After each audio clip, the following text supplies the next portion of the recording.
Welcome back. It is an exhausting ride up nearly 8,000 feet in elevation.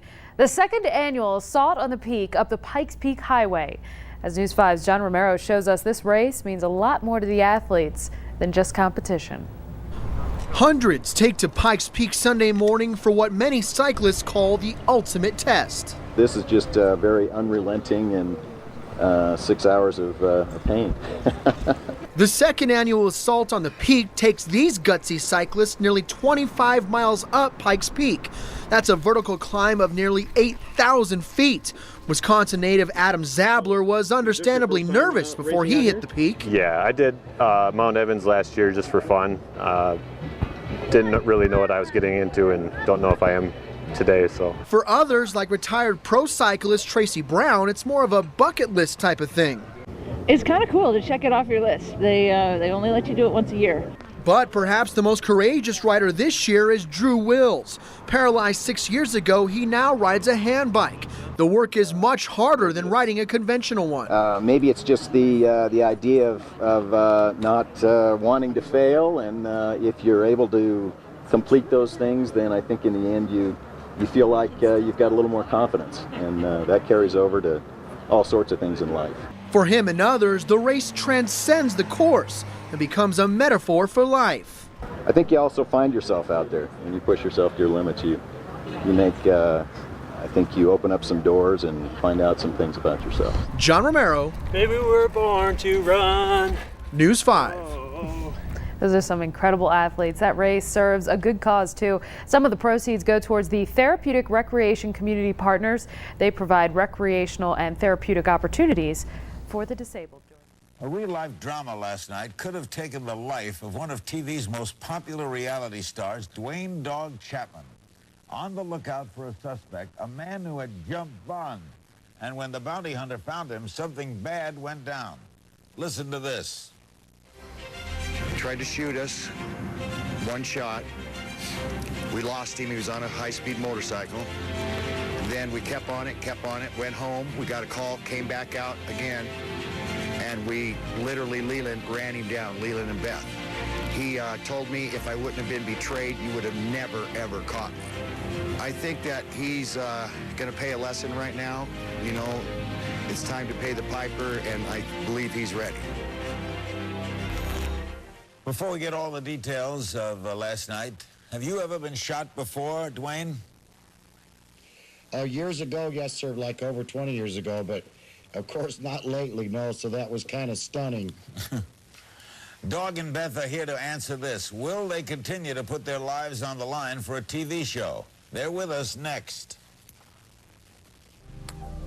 We'll have all that at the top of the hour, Larry. Anderson Cooper, 10 Eastern, 7 Pacific. Back with Dwayne "Dog" Chapman, his wife Beth Chapman. They are in Denver. Dwayne "Dog" Chapman says that a fugitive fired a shot at him when the dog was trying to apprehend him. In Colorado Springs last night, authorities later arrested the man. Dog was trying to apprehend him because his bail on an attempted murder charge had been revoked. And, of course, he's the famed bounty hunter, and that's what they do. All right, what happened last night? First, who was the man you were after, Dwayne?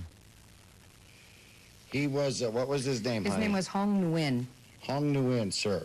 We first approached him, and when he fired the shot, then he got away from us on a motorcycle, about a 750, I think, Kawasaki.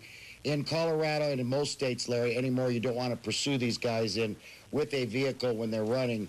We stayed on him 3 or 4 hours later, and we finally tricked someone that knows him to trick him back to a location, and we all got him again. Actually, Leland, my son, and Beth did the actual takedown, but we finally got him 5 hours after the initial meeting, and he's in jail now in Colorado Springs. We had someone with a violent nature. He tried to shoot us. One shot. We lost him. He was on a high-speed motorcycle.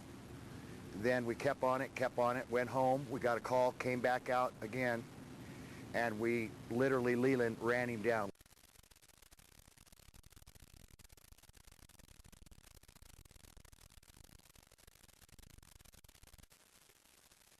Dusting off their motorcycles and getting their maintenance done for the springtime, and it's time to ride.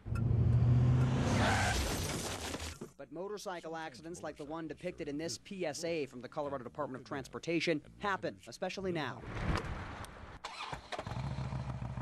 Motorcycles are hitting the streets. Just use exercise caution.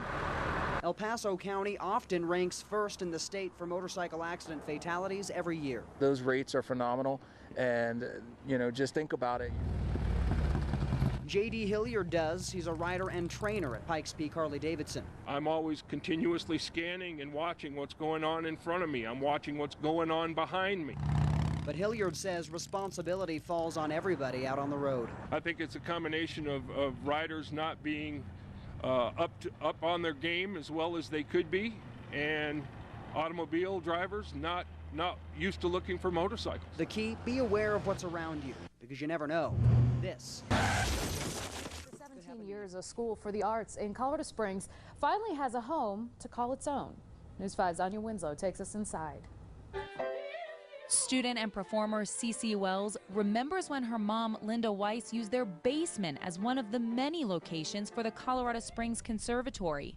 Now it finally has a home of its own. I feel like it's very creative and very welcoming, and it's a big home. 4 floors, amounting to 18,000 square feet of space, begging for students to create music, art, and have fun learning. It's really inspiring, to come in and see all these colors. You can actually make music. You can feel like you're not being contained. So it's pretty awesome. The building originally housed a prosecutor's office. Now every room has its own personality and identity. From a room filled with records to another filled with guitars, others with musically inspired photos. Even the hallways are adorned with murals. They gave me a bucket of black paint and I went nuts. Inspired by the many students who study or have studied at the conservatory, Cece gave the walls life. As for her desire to add to the 25 lively murals, I personally want to keep going. People might get a little overwhelmed, but it's always fun to see people walk in and, oh, there's another one. So it's fun to just keep doodling. Everywhere you look, the building sparkles with the magic of imagination and creativity. In Colorado Springs, Anya Winslow, News 5. And on Monday, the school will have its grand opening ceremony, and Mayor Steve Bach will be hosting this celebration. It's open to the public and starts at 4 p.m. and runs until 5. Joins us live now in Mary Beth. Several families are now displaced. Yes, Mackenzie and Dave, and almost a dozen people here at the Cobblestone Ridge apartment complex are now left homeless tonight. This after that early morning fire gutted several apartments here.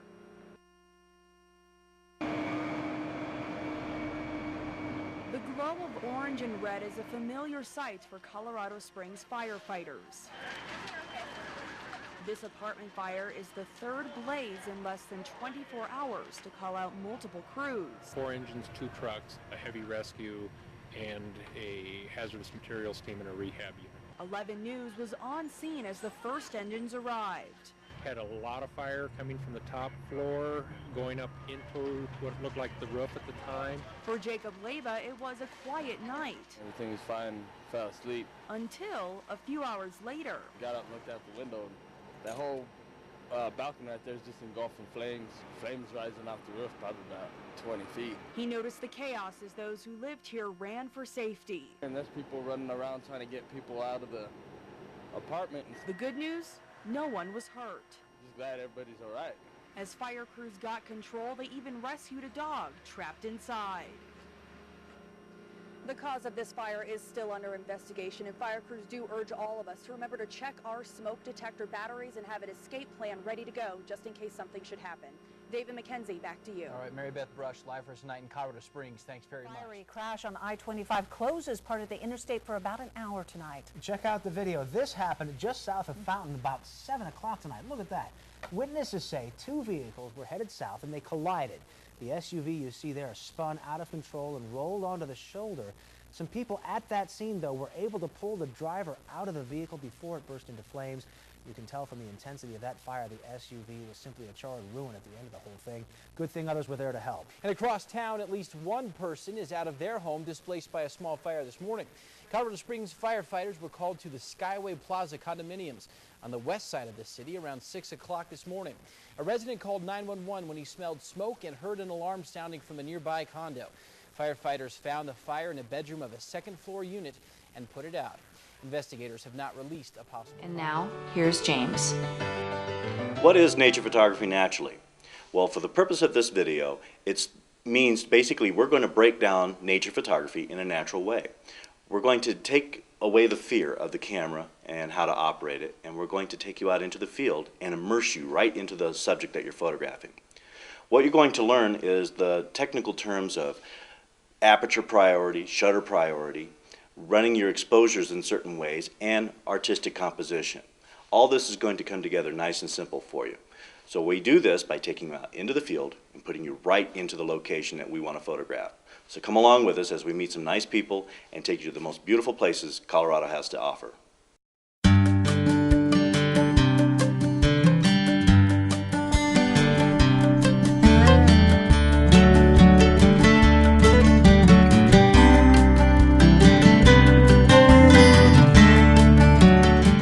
Deep in a valley in Colorado Springs at the base of Pikes Peak lies a majestic garden. A garden not of flowers but of monolithic red sandstones. These magnificent rock formations have taken more than 300 million years to form. The garden has a rich history with Native Americans, and they still use the park today for ceremonies. It is a treasure for geologists, rock climbers, novice photographers, and professional photographers.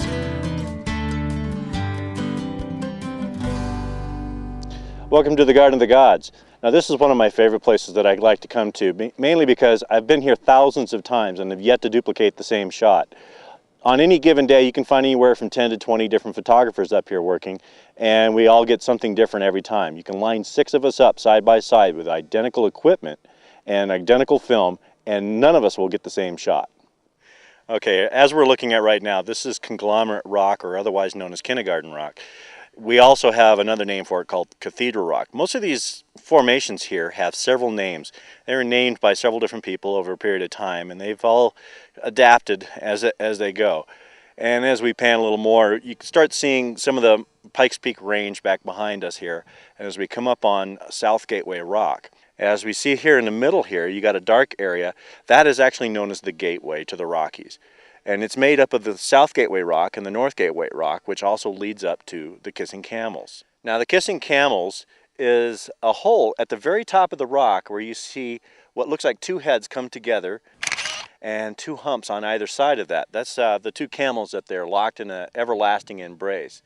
And as we go a little more to the right, we come down to an area that I know as the slot, where I like to get moonshots coming down through there and setting them up inside there. It's one of my favorite little trick spots in there. James stresses the importance and use of a tripod. The difference between a snapshot and a photograph is the tripod. Colorado College Classic Criterium Bike Race.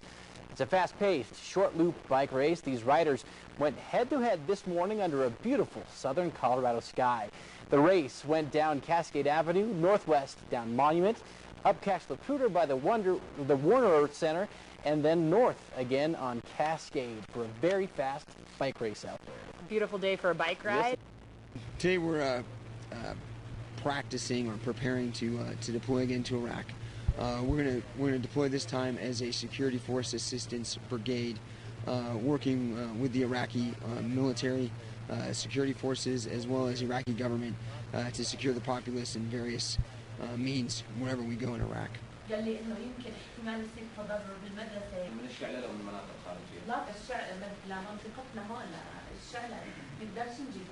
She's saying that we barely can cover the students. We've got role players that are actual Iraqis, at least Arabic speakers.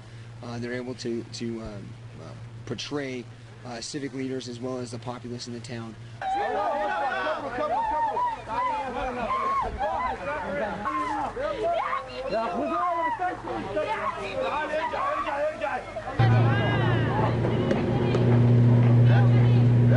This is another great opportunity for us to train some of the best soldiers that we have in the United States Army to prepare to go to Iraq and hopefully complete what our nation is intended to do there.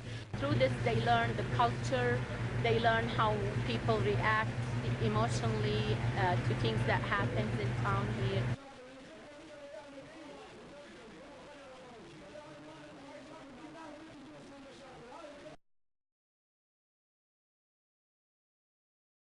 New tonight, investigators are now saying that smoking is to blame for a 2-alarm fire that heavily damaged 8 apartments and caused minor damage in several others over the weekend. KKTV 11 News reporter Lori Martin joins us from the Cobblestone Ridge Apartments. That's near Cheyenne Meadows Road on the south side of town. Lori, tonight, some of those apartments are still unlivable. And Shannon, that means that those families are now staying with friends or at hotels here in Colorado Springs. And one of the couples who lives here says had it not been for 2 good Samaritans pounding down their door, they may have not gotten out in time. When firefighters arrived around 2:15 Saturday morning, 2 apartments were already doused in flames. Our neighbor was banging on our door and he went to answer it, and on his way to the door he saw the whole balcony orange in flames. That knock came from a neighbor and a passerby who got Timmy Grolke and her husband David out of bed. We put some robes on and ran to go outside, and then we went and got the cat, and as he was getting the cat, I was standing by the door, and the glass doors that separate the balcony from the living room exploded and the fire just came inside really fast. Timmy says she thinks the fire started on their balcony. The only smoke detector we have is near our bedroom, which is the furthest room away from balcony, and we had already gone outside and it still hadn't gone off yet. And while the couple lost everything, they say they're grateful for the 2 good Samaritans. We would have been trapped in our bedroom, but we were very lucky. Now, this apartment complex requires that all tenants have renter's insurance, but Timmy says seeing that money could take some time, so a lot of the families here. We came out here and there's people running around trying to get people out of the apartment and stuff.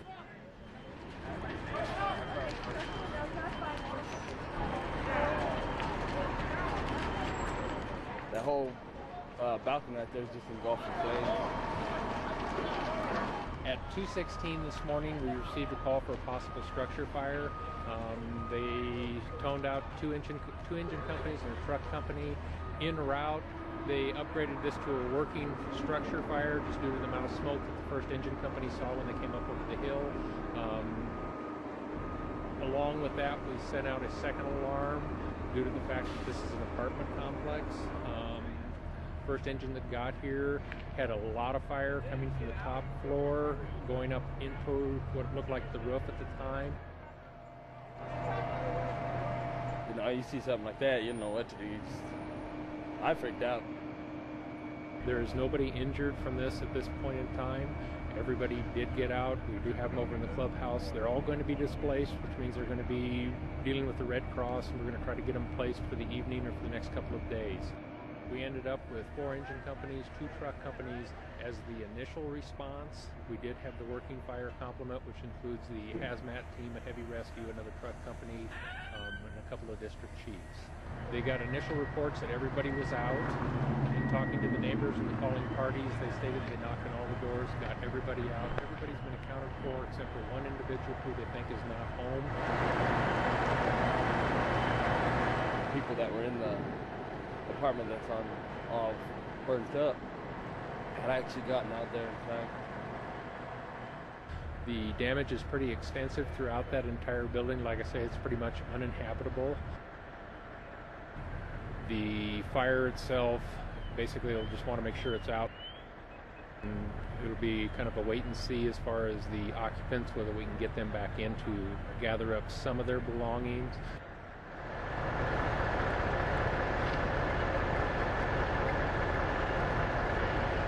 The initial response was 2 engines and a truck, which was upgraded to 2 alarms, which were another 2 engines and another truck. So you had 4 engines, 2 trucks as the initial